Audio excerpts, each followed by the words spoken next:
Pessoal, então chegamos finalmente na última parte dessa aula, né, que nós falaremos sobre a regulação da ventilação.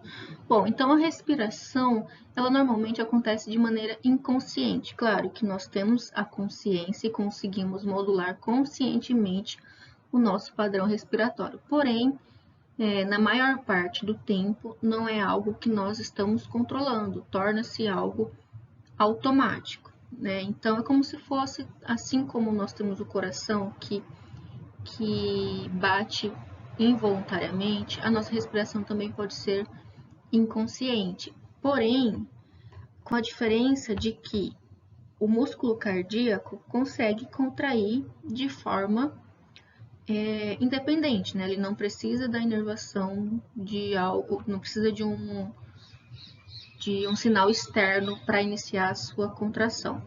Quando a gente fala de respiração, nós sabemos que a respiração é desencadeada pela contração do músculo esquelético.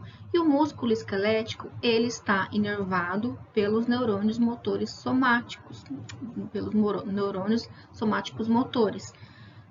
Então, é preciso haver um disparo do potencial de ação desses neurônios, né, excitação desses neurônios, para que eles levem esse sinal para a excitação da fibra do músculo esquelético ali da respiração, dos músculos inspiratórios e dos expiratórios, se for o caso de uma respiração forçada.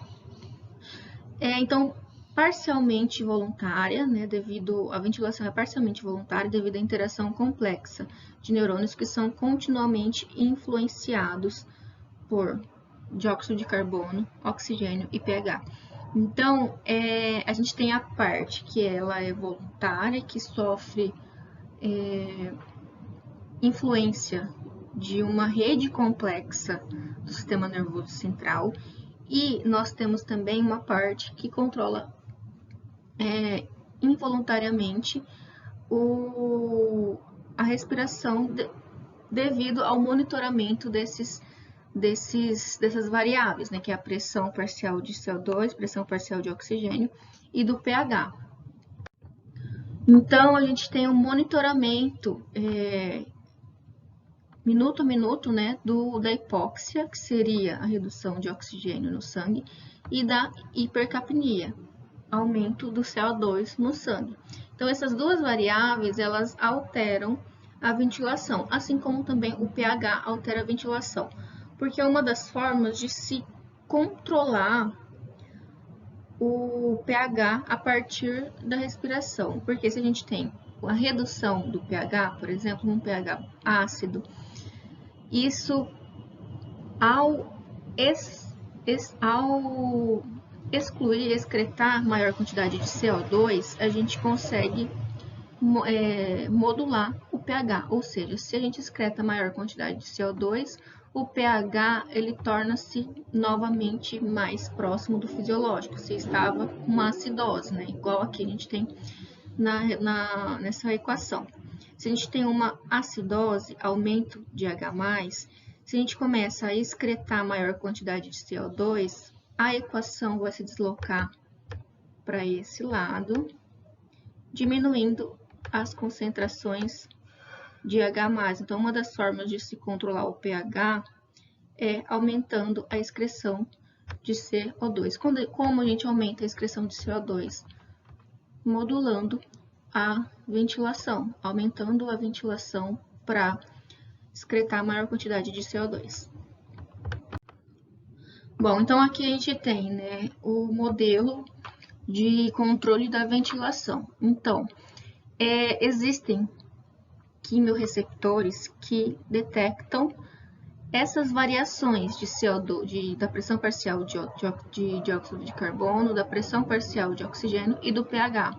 Esses quimiorreceptores podem ser periféricos, que ficam, né, principalmente na carótida e na aorta, ou podem ser bulbares, que ficam lá no tronco cefálico, mais especificamente no bulbo. Bom, então, esses quimiorreceptores detectam essas variáveis alteradas e mandam sinais aferentes para o bulbo e a ponte, que são os centros de controle aqui da respiração. ainda não se sabe exatamente como que funciona essa rede neuronal que provoca o controle da ventilação. O que se sabe são alguns modelos, tá, que pode variar de um livro para outro. Esse modelo aqui eu peguei do Silverton, mas vocês podem, talvez, dependendo da referência que vocês peguem, podem ter um detalhe ou outro que difere entre esses que eu estou mostrando para vocês. Bom, então, a gente teve aqui a aferência, né, dos quimiorreceptores, que estimularam o bulbo e a ponte, e isso vai desencadear o estímulo de neurônios somáticos que inervam os músculos da expiração, como os músculos escaleno, esternocleidomastoide, os intercostais externos e o diafragma, e também os neurônios da expiração, os intercostais internos e músculos abdominais. Existem situações também que podem desencadear a ativação do bulbo, da ponte, então alguns centros superiores do encéfalo que são ativados de acordo com diferentes emoções e controle voluntário, né? Então, quando a gente controla voluntariamente a respiração, isso ativa. Então, esses centros superiores do encéfalo, estimulando o sistema límbico, e ele vai atuar no bulbo e na ponte para ativar aqui esses neurônios motores. Então, aqui a gente tem, né, esse modelinho aqui de uma outra forma. Então, nós temos os sensores, que são os quimiorreceptores, receptores pulmonares, entre outros, que vão detectar aumento da pressão parcial de CO2, redução da pressão parcial de oxigênio ou aumento do pH. Esses sensores, quando ativados a partir desses estímulos, vão enviar sinais aferentes para os centros de controle central, que são ponte, bulbo e outras partes do cérebro. Ativados esses centros de controle central, eles vão mandar respostas eferentes, né? Vão mandar eferências para os efetores, que nesse caso são os músculos respiratórios. Músculos inspiratórios e expiratórios. Tá, então, esse é o modelo de controle da ventilação que tem lá no Silverton. Então, primeiramente, os neurônios respiratórios do bulbo controlam músculos inspiratórios e expiratórios. Os neurônios da ponte integram informações sensoriais e interagem com neurônios bulbares para influenciar a ventilação. O padrão rítmico da respiração surge de uma rede do tronco encefálico com neurônios que despolarizam automaticamente. Então, aqui sabe-se que parece que tem um grupo de células que ficam ali no tronco encefálico que atuam como se fossem um marca-passo da respiração. Assim como nós temos o nódulo sinoatrial, que é o marca-passo do coração, nós temos esse grupo de células que disparam potenciais de ação de maneira rítmica, que vai atuar no centro de controle da respiração para manter essa respiração de maneira rítmica, de acordo com os disparos desse marca-passo. A ventilação está sujeita à modulação contínua por vários reflexos associados a quimiorreceptores, mecanorreceptores e centros encefálicos superiores, que vão ser alterados, né, de acordo com situações em que tem alterações de humor ou alterações de emoções e do controle voluntário. Aqui nessa imagem nós conseguimos ver o centro de controle da respiração. Então, a gente tem, né, as principais regiões, principais estruturas que controlam a respiração é o bulbo e a ponte. No bulbo, nós temos uma região que é denominado de núcleo do trato solitário, que é aqui. Nessa região, nós temos um grupo de neurônios que é denominado de grupo respiratório dorsal, que é esse GRD. O grupo respiratório dorsal basal, ele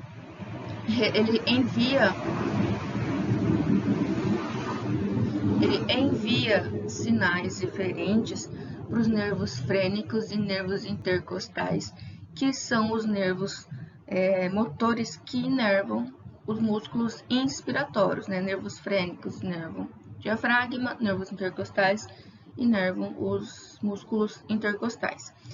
Então, a partir do momento que eles enviam esses sinais para esses músculos, a gente tem a contração dos músculos. A partir do momento que o GRD ativa, né, os nervos frênicos e os nervos intercostais, a gente tem o início da contração desses músculos para iniciar a inspiração. No núcleo do trato solitário, além de enviar sinais eferentes, eles recebem aferências da periferia a partir do nervo vago e do nervo glossofaríngeo. Esses dois nervos, eles trazem informação lá da periferia para controlar a respiração, para controlar esses sinais eferentes que o GRD envia. São sinais que a gente já viu, né? Que é a alteração da pressão parcial de oxigênio, de CO2 e do pH. O GRD também envia sinais aferentes para um outro grupo de neurônios que é denominado de grupo respiratório pontino. Esse aqui já fica lá na ponte. Esse grupo respiratório pontino, ele envia sinais tônicos para as redes bulbares, então eles enviam sinais de novo, né? Ele recebe do bulbo e envia de novo sinais para o bulbo para ajudar a coordenar o ritmo respiratório uniforme. Também influencia o início e o término da respiração.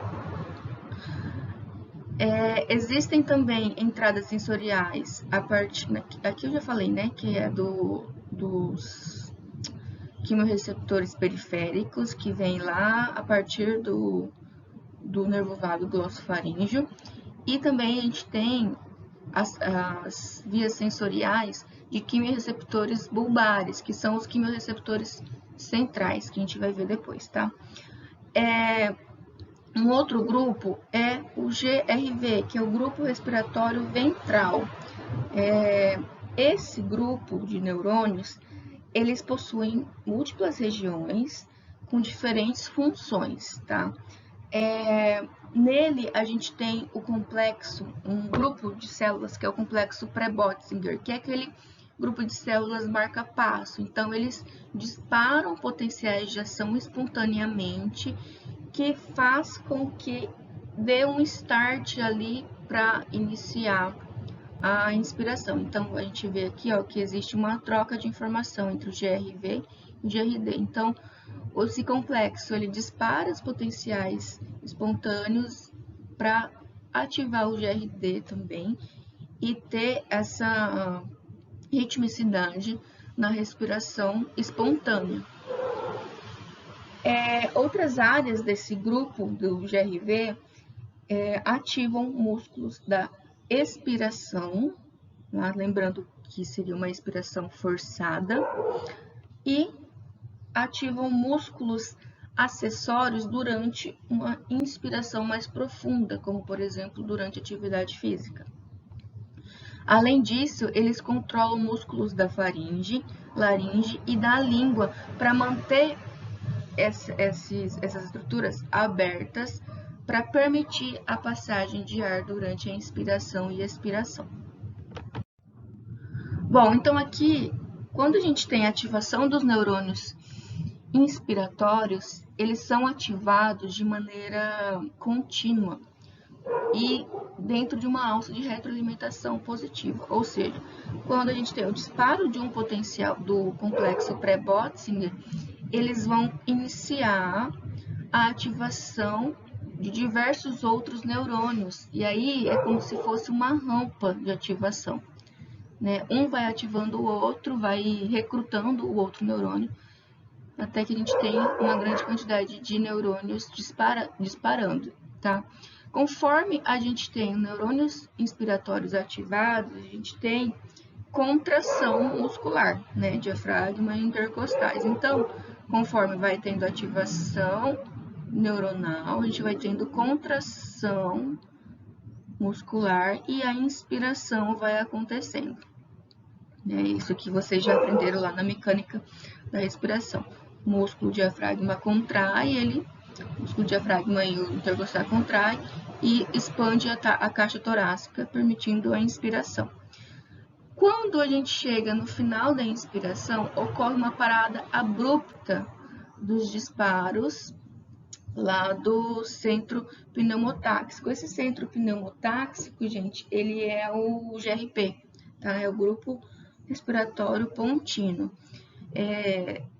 Essa nomenclatura é um pouco mais antiga, mas vocês podem encontrar em alguns livros, tá? Centro pneumotáxico, mas é o referente ao grupo respiratório pontino. Então, a gente tem a parada abrupta desses disparos e, consequentemente, a gente tem a expiração, porque quando cessa o disparo do potencial de ação desses neurônios motores, a gente tem o relaxamento das fibras musculares. Então, com o relaxamento das fibras musculares, nós temos a retração da caixa torácica e dos pulmões, desencadeando a expiração passiva.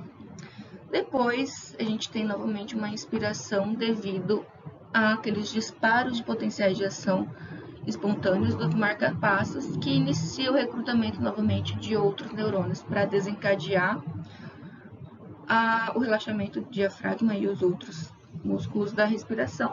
Ou relaxamento não, contração, né? Para uma nova inspiração.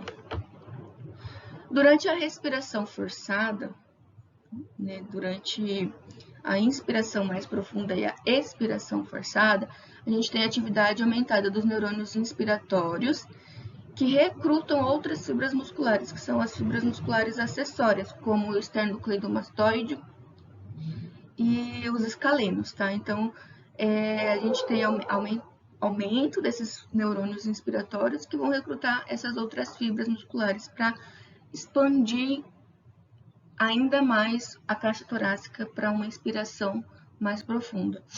E para expiração, né, existem neurônios respiratórios no grupo respiratório ventral que ativam esses músculos responsáveis pela expiração forçada, né, que são os músculos intercostais internos e abdominais para desencadear, né, essa expiração. Bom, retomando aqui essa imagem para a gente falar sobre os quimiorreceptores. Então, os quimiorreceptores periféricos, eles estão estrategicamente localizados no corpo na carótida e também na aorta.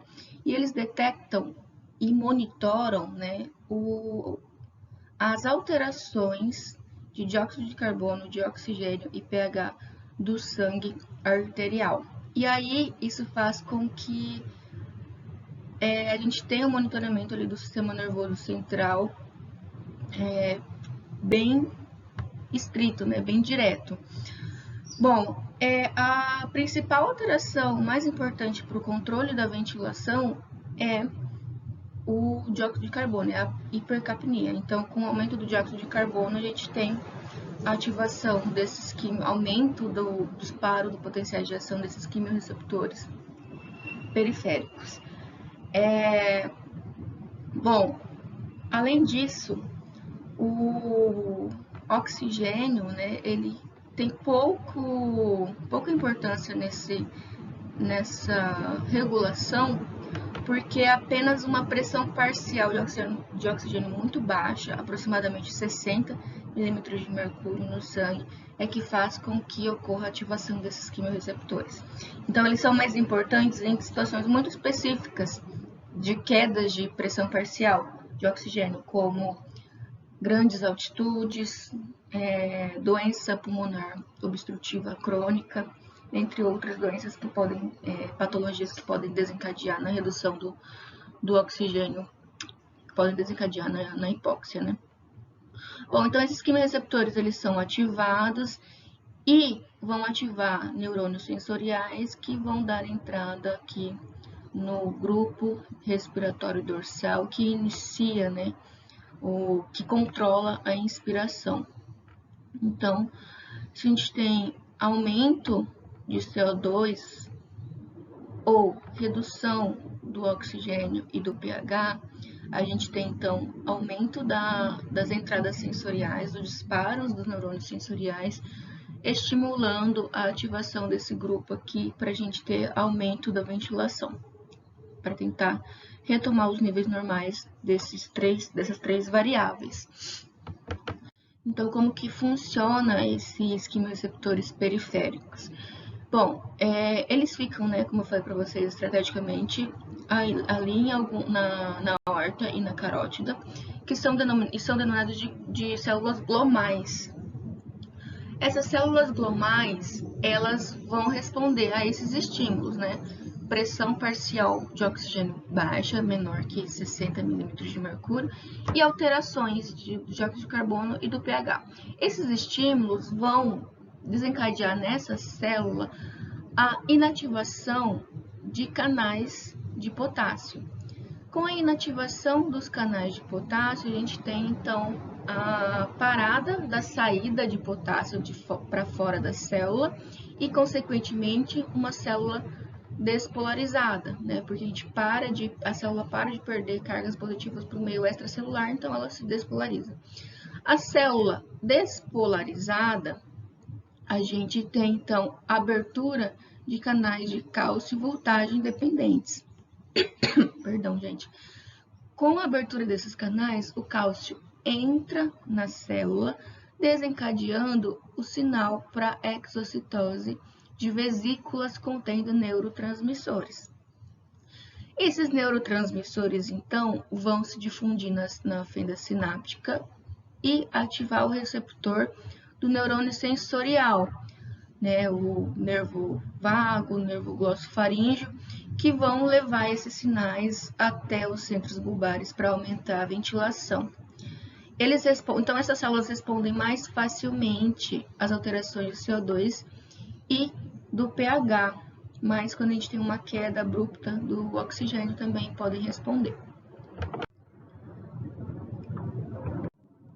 Pessoal, então a gente tem, né, os periféricos e agora os quimiorreceptores centrais, que ficam lá no bulbo. Esses quimiorreceptores centrais, eles respondem a alterações no líquido cerebroespinal, tá? Então, ele pode responder à pressão parcial de CO2, mas ele responde mais especificamente à alteração do pH no líquido cerebroespinal. E esse pH, nesse H+, que pode ativar o quimiorreceptor central, da onde que ele vem? Ele vem basicamente do excesso de gás carbônico, né, de dióxido de carbono proveniente do sangue. Então, esse acúmulo de CO2 vai ser difundido para o líquido cerebroespinal e lá a gente vai ter a reação da anidrase carbônica, promovendo, então, a produção de H+ e bicarbonato. Esse H+, então, ele vai se ligar no quimiorreceptor central, ativando a resposta do quimiorreceptor central. E ele vai mandar sinais para o centro de controle respiratório para aumentar a ventilação. Então, a gente tem essa alteração da pressão parcial de CO2, que é muito importante para a ativação desses quimiorreceptores centrais. Quando tem alteração no pH sanguíneo, isso não altera tanto a atividade desse quimiorreceptor central, porque o H+ plasmático, né, do sangue, ele atravessa muito lentamente a barreira hematocefálica. Então, esse H+ em excesso no sangue não consegue atravessar a barreira hematocefálica rápido o suficiente para ativar os quimiorreceptores centrais para ter essa resposta na ventilação. Então, esses centrais, eles respondem mais especificamente ao CO2 e ao H+, que é produzido pelo acúmulo de CO2 no líquido cerebroespinal. Tá? O H+ do sangue não costuma ativar o quimiorreceptor central. Além disso, existem poucas proteínas para tamponamento. A gente sabe que proteínas, elas têm capacidade de se ligar com H+. Porém, como a gente tem pouca proteína para o tamponamento no líquido cérebroespinal, a pouca quantidade de H+ liberado já consegue alterar o pH devido a essa pequena propriedade de tamponamento, essa escassez de tamponamento nesse local. Então, a gente sabe o quê? Que quando a gente tem aumento da pressão parcial de CO2, a gente tem ativação dos quimiorreceptores centrais e periféricos, que vão aumentar a sua atividade, né? Eles são muito parecidos com os barorreceptores, né? Que a gente tem aumento ou redução da sua atividade. Conforme aumenta a pressão parcial de CO2, a gente tem o aumento da atividade desses receptores centrais e periféricos, que vão aumentar os disparos dos potenciais de ação, aumentando então a ventilação, aumentando a frequência ventilatória e a profundidade dessa ventilação, no intuito de excretar maior quantidade de CO2 para manter os níveis adequados dessa pressão parcial de CO2. Quando a gente tem a redução da pressão parcial de CO2, como por exemplo durante uma hiperventilação, a gente então tem a redução da atividade desses quimiorreceptores, que vão disparar menor quantidade de potenciais de ação, desencadeando na redução da ventilação. E aí, assim, ele consegue controlar para mais ou para menos essa ventilação de acordo com a necessidade. Esses receptores, quimiorreceptores centrais, eles tendem a se adaptar, ou seja, quando a gente tem um aumento da pressão parcial de CO2, eles vão se ativar e vão culminar no aumento da ventilação. Entretanto, se essa pressão parcial de CO2 se manter reduzida ao longo dos dias de forma crônica, esses quimiorreceptores começam a se adaptar a essa baixa pressão de CO2 e param de aumentar os seus disparos. E aí a gente tem essa adaptação e os quimiorreceptores já não respondem mais de forma aumentada com essa redução do CO2. Então, eles se adaptam mais facilmente. Já os quimiorreceptores periféricos, eles não se adaptam tão facilmente quanto os centrais. E eles respondem também à baixa pressão de oxigênio. Então, mesmo que após nós tenhamos uma adaptação aos níveis de CO2, conforme a pressão parcial de oxigênio vai abaixando, os quimiorreceptores periféricos continuam atuando para tentar regular e aumentar a ventilação.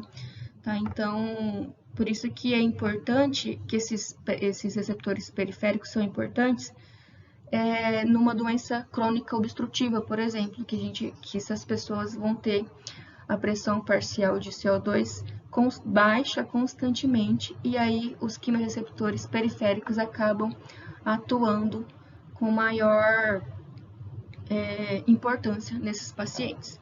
Por isso que pacientes com essas doenças também não podem receber grandes quantidades de oxigênio, porque isso tiraria o estímulo dos quimiorreceptores periféricos e eles poderiam parar de respirar, porque não teria o estímulo. Esse esquema aqui, né, um fluxograma demonstrando o resumo da regulação da ventilação. Então, a gente tem aumento da pressão parcial de dióxido de carbono plasmático, que vai desencadear no aumento da pressão parcial no líquido cérebroespinal e no aumento da pressão do CO2 arterial.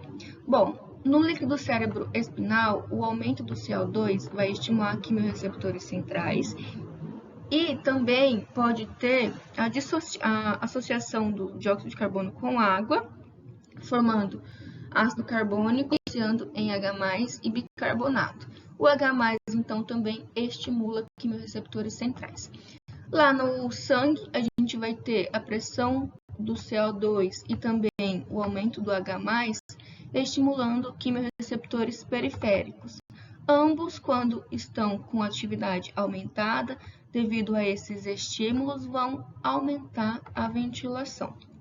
Além disso, em situações mais específicas, como a redução da pressão parcial de oxigênio a menos 60 milímetros de mercúrio, também vão estimular os quimiorreceptores periféricos. Bom, com o aumento da ventilação, tanto da frequência quanto da profundidade da ventilação, a gente vai ter o aumento da pressão parcial plasmática de oxigênio e redução da pressão plasmática de dióxido de carbono, que vão atuar numa alça de retroalimentação negativa. Então, o aumento da pressão plasmática de oxigênio vai cessar o estímulo da pressão parcial reduzida de oxigênio, então vai ter redução da atividade do quimiorreceptor periférico, respondendo ao O2, né? E a redução da pressão parcial de dióxido de carbono também vai inibir essa alça aqui de resposta que ativa tanto o quimiorreceptor central quanto o quimiorreceptor periférico. E dessa forma, esses quimiorreceptores conseguem monitorar e regularizar essas alterações ao longo do dia. Gente, além dos quimiorreceptores, nós temos algumas situações ou estímulos que provocam alteração no padrão ventilatório. Nós temos que são mecanismos de proteção contra lesões físicas ou irritantes, ou contra a hiperinsuflação do pulmão. Então, por exemplo, nós temos aqui o efeito Herring-Breuer, nem sei como que fala isso, Breuer.